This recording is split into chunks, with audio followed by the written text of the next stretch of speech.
Let us pray in the name of the Father, and of the Son, and of the Holy Spirit. Amen. O Jesus, through the Immaculate Heart of Mary, I offer you my prayers, works, joys, and sufferings on this day for all the intentions of your Sacred Heart, in union with the holy sacrifice of the Mass throughout the world, in reparation for my sins, for the intentions of all my relatives and friends, and in particular for the intentions of the Holy Father. Amen. Let us pray for the intentions of the Holy Father for the month of May, for the formation of religious and seminarians. We pray that religious women and men and seminarians grow in their own vocations through their human, pastoral, spiritual, and community formation, leading them to be credible witnesses to the gospel. Our Father, who art in heaven, hallowed be thy name. Thy kingdom come, thy will be done, on earth as it is in heaven. Give us this day our daily bread, and forgive us our trespasses, as we forgive those who trespass against us. And lead us not into temptation, but deliver us from evil. Amen. Hail Mary, full of grace, the Lord is with you. Blessed are you amongst women, and blessed is the fruit of thy womb, Jesus. Holy Mary, Mother of God, pray for us sinners, now and at the hour of our death. Amen. Glory be to the Father, and to the Son, and to the Holy Spirit, as it was in the beginning, is now, and ever shall be, world without end. Amen. My dear friends, as we enter in the presence of the Lord, as we begin this new day, let us take a few moments to thank the Lord for all that He has done for us. We see that right from the time of our birth till now, there have been many instances or events where the Lord has worked wonders in our lives. He has guided us, He has protected us, He has shown us the way, helped us to overcome challenges and difficulties. And in this way, we can identify Him guiding us all through our lives. But there are occasions wherein we find it difficult to recognize His presence among us. We find it difficult to identify the blessings and the graces.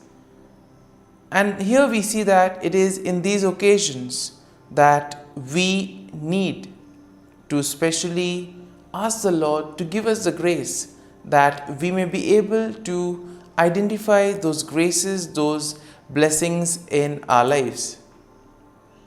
And therefore we see that the first thing to do is to be grateful to the Lord for all that He has done. And therefore, as we begin today's morning prayer, let us begin on this note of gratitude. Let us ask the Lord to help us identify His presence in our lives. And therefore, let us begin by thanking the Lord for all the things that He has done for us. Lord, we thank you for the gift of life. We thank you for giving us talents, opportunities, and various gifts that enable us to become better persons, and also that enable us to reach out to others and make a difference in the lives of others. Lord, we also want to thank you for the gift of our family members, friends, relatives, near and dear ones, and all those who play a very important role in our lives. We see that it is these people who have been instrumental in making us who we are. They are the ones who have devoted their time, energy, and effort. And as a result of it, they have molded us and they have made us better individuals.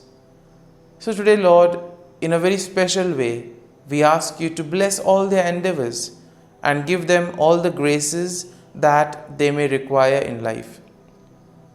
We also thank you, Lord, for giving us the gift of this day, a day that would help us in many ways to appreciate the good things that you have done for us, a day wherein we may complete some thing that was left behind, or a day that may present to us various challenges.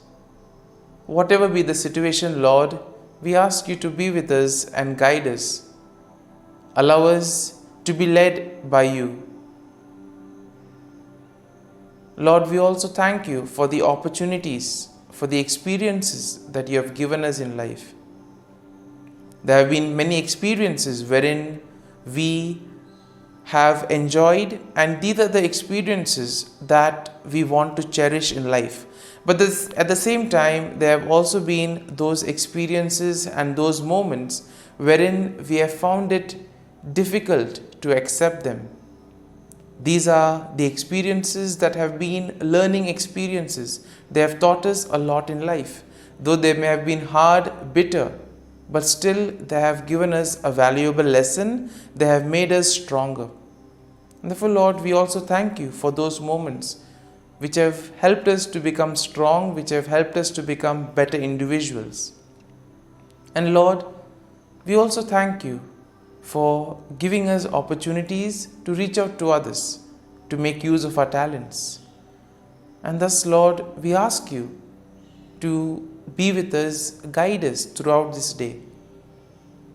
Lord, allow us to be led by you, so that whatever we do, our actions, our words, may reflect your love, joy, and mercy to the world around us. Help us to become your instruments, so that you may work in and through us. And therefore now, my dear friends, let us all close our eyes at this moment and let us praise the Lord that He has woken us up in this morning. We thank Him for the good health that He has given us, for the good night's rest. We thank Him for keeping us safe and sound, for protecting us from all danger, from all harm. He has kept us in His love, and at every moment we see that His gaze is upon us. He never abandons us. He is always there, guiding us, protecting us, showing us the right path. He loves us. And for all this, let us praise Him, let us thank Him, and let us glorify Him. Lord, as we offer you this day, we ask you that you be with us. Help us to make the right decisions. Help us to do the right things, so that we too may become worthy instruments, that we may be worthy workers in your vineyard. And therefore, my dear friends, let this day be a day of joy and blessings in the name of our Lord Jesus Christ. My dear friends, let us now reflect and meditate on Psalm 63. As usual, we shall have a general overview of the psalm, and then we shall take a look at the psalm in detail. And Psalm 63 is a psalm of David, expressing his deep longing and thirst for God's presence. And here we see that there is a longing to place unwavering trust in God's steadfast love. Therefore, it is believed to have been written by David when he was in the wilderness of Judah, especially during the time when he was fleeing from his enemies. And therefore, we see that the psalm can be divided into four main sections. Now, the first section is found in verses 1 to 2, which speaks of a fervent longing for God. Now, the second section can be found in verses 3 to 8. And here is a description of God's steadfast love and His provisions.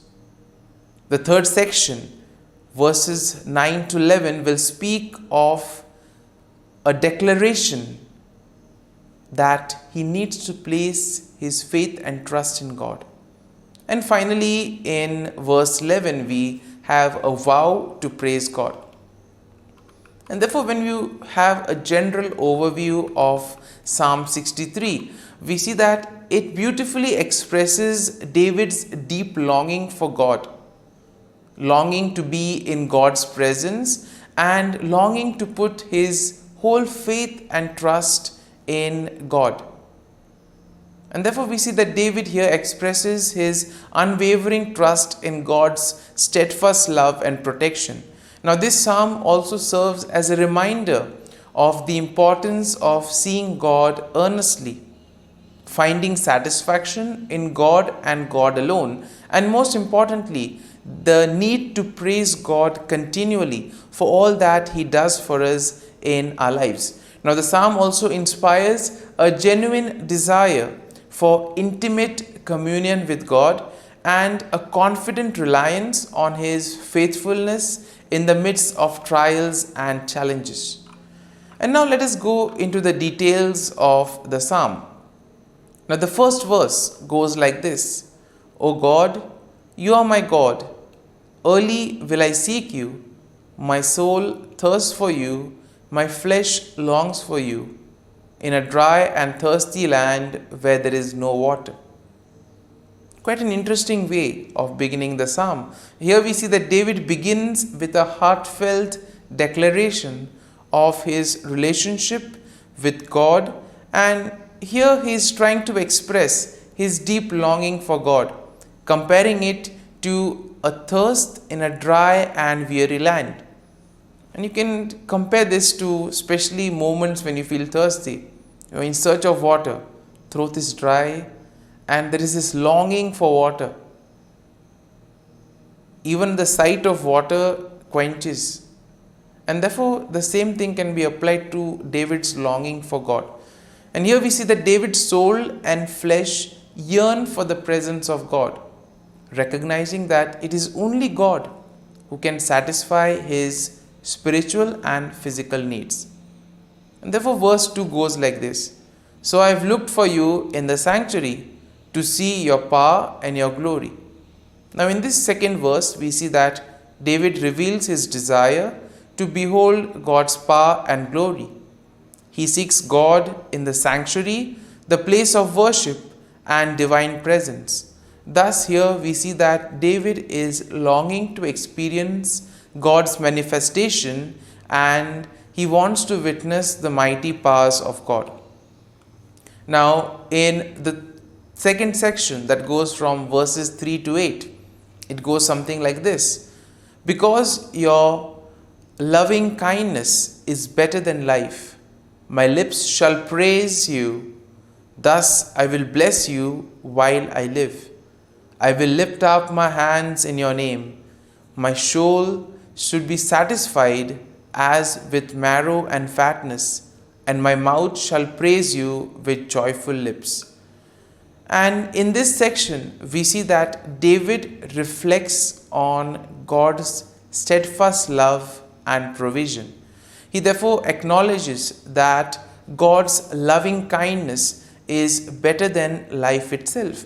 And this leads David to commit himself to praise God with his lips, with his actions, and thus lifting his hands in worship to God.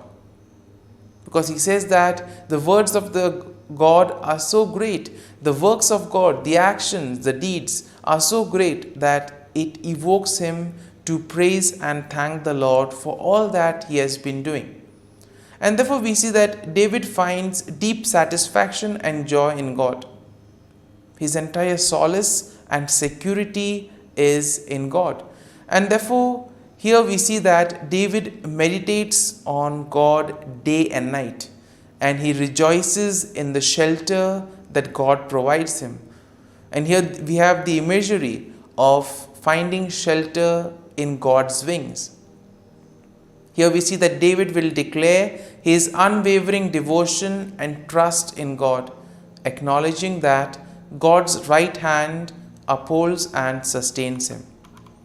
Now in verses 9 to 10 go like this: "But those who seek my life to destroy it shall go into the lower parts of the earth. They shall fall by the sword, they shall be a portion for jackals."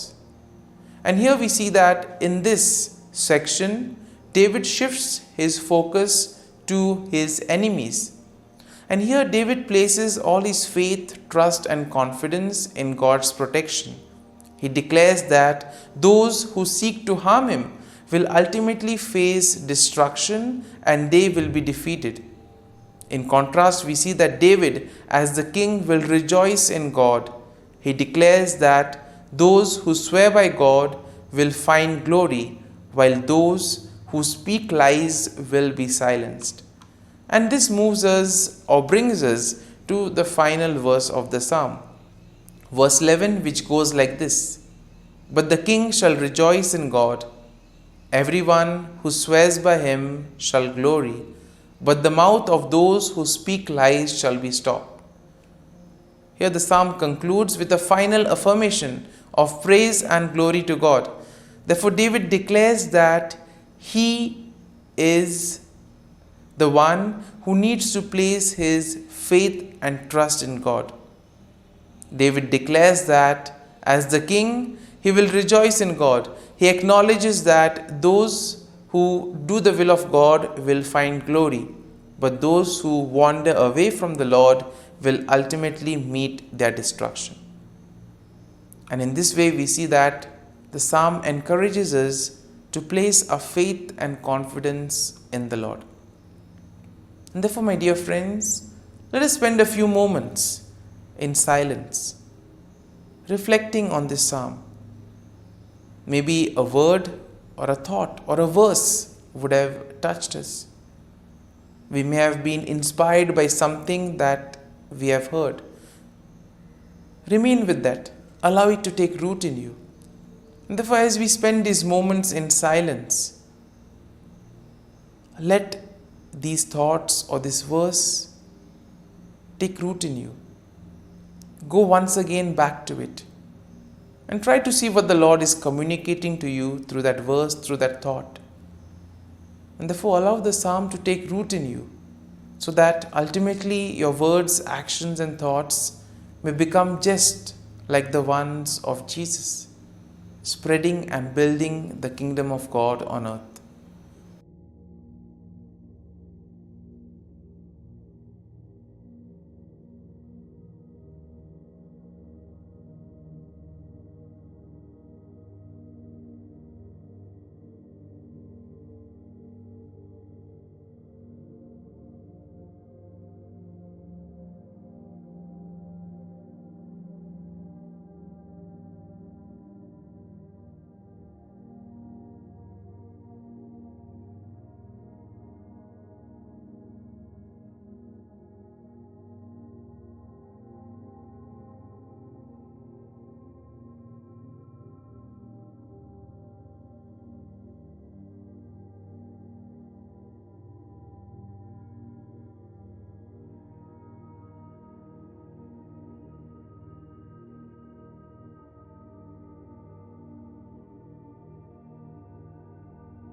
Pray to Saint Michael the Archangel for protection.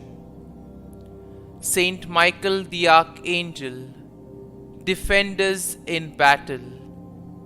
Be our defense against the wickedness and snares of the devil. May God rebuke him, we humbly pray. And do thou, O Prince of the heavenly hosts, by the power of God, thrust into hell Satan and all the evil spirits who prowl about the world, seeking the ruin of souls. Amen. Act of Adoration. O Sacrament most holy, O Sacrament divine, all praise and all thanksgiving be every moment thine. Saint Gertrude, prayer for souls in purgatory. Eternal Father, I offer thee the most precious blood of thy divine Son, Jesus, in union with the masses said throughout the world today, for all the holy souls in purgatory, for sinners everywhere, for sinners in the universal church, those in my own home and within my family. Amen. May the divine assistance remain always with us, and may the souls of the faithful departed through the mercy of God rest in peace. Amen. Glory be to the Father, and to the Son, and to the Holy Spirit, as it was in the beginning, is now, and ever shall be, world without end. Amen.